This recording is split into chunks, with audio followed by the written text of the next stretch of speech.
guys ဂျန်နီပါဂျန်နီပေါ့နော်ဒီနေ့ဂျန်နီအားလုံးပြောစရာလေးရှိပါတယ်အဲ့ဒါလေးကဘာလဲဆိုတော့ရှိနေပေါ့နော်ဂျန်နီပေါ့နော်ဗီဒီယိုပုံမှန်မတင်ဖြစ်တော့ပါဘူးလို့ပေါ့နော်ဂျန်နီဘာဖြစ်လို့မတင်တာလဲဆိုတော့ဂျန်နီမှာအကြောင်းရင်းရှိပါတယ်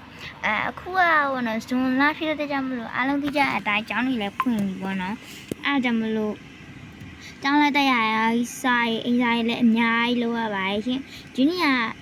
ဂျင်းဘယ်တန်းလဲဆိုတာဂျင်းပြောမယ်ဂျင်းကတော့9တန်းမှာ9တန်းဆိုတာဆိုးရအဆင့်ပေါ့နော်ဆိုးရအဆင့်ဆိုတာစာရရလည်းကြက်ရတယ်ပေါ့နော်တရက်က9ဘာသာ6ဘာသာလောက်ကို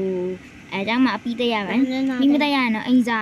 သေးသွားတယ်ပေါ့နော်အဲကျရှင်လည်းသွားပါအဲကြောင့်မှအားလို့ပေါ့နော်စနေနေ့ကနေဆိုရင်တော့အားပါတယ်တစ်ခါလေးမှစာကြက်ရပါပေါ့နော်အဲကြောင့်မလို့ပုံမှန်ဗီဒီယိုတွေကိုစနေနေ့ကနေမှပဲတင်ပြအရင်လိုမျိုးအားအချိန်တွေမှာမတင်ပေးတော့ပါဘူးနော်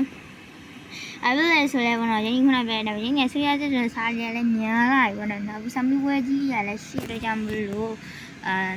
အားကြောင့်မလို့ပေါ့နော်အခုရင်းကြီးမအားနိုင်လည်းပါတယ်ပေါ့နော်ဒီကြားမှာရင်းဗီဒီယိုဒီပြတာနေကြတာပါရှင်